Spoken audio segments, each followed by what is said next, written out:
ಸೀರೆಯುಟ್ಟು ಕುಂಭಮೇಳದಲ್ಲಿ ಭಾಗಿಯಾದ ಕಾಲೇಜು ಹುಡುಗಿಯರು, ಎತ್ತಿನ ಗಾಡಿ, ಡಿಜೆ ಸದ್ದಿನೊಂದಿಗೆ ಸಾಗಿದ ಮೆರವಣಿಗೆ. ಇದು ಯಾದವಾಡದಲ್ಲಿ ನಡೆದ ಕನ್ನಡ ಹಬ್ಬದ ಝಲಕ್.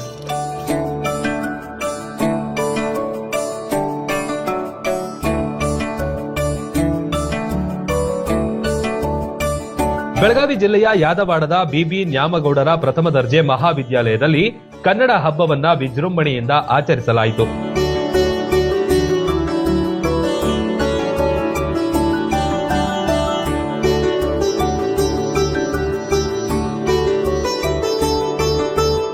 ಊರಿನ ಪ್ರಮುಖ ಬೀದಿಯಲ್ಲಿ ಭುವನೇಶ್ವರಿ ದೇವಿಯ ಭಾವಚಿತ್ರವನ್ನ ಎತ್ತಿನ ಗಾಡಿಯ ಮೂಲಕ ಹಾಗೂ ವಿದ್ಯಾರ್ಥಿನಿಯರು ಪೂರ್ಣ ಕುಂಭ ಮತ್ತು ಆರತಿಯೊಂದಿಗೆ ಮೆರವಣಿಗೆ ಮಾಡಿದರು.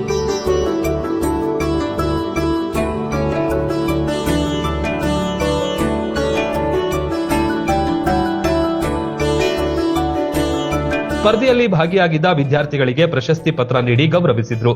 ಕನ್ನಡ ಅಭಿಮಾನಿಗಳು, ಸಾಹಿತಿಗಳಿಗೆ, ಶಿಕ್ಷಕರುಗಳಿಗೆ ಸನ್ಮಾನಿಸಿ ಗೌರವಿಸಲಾಯಿತು.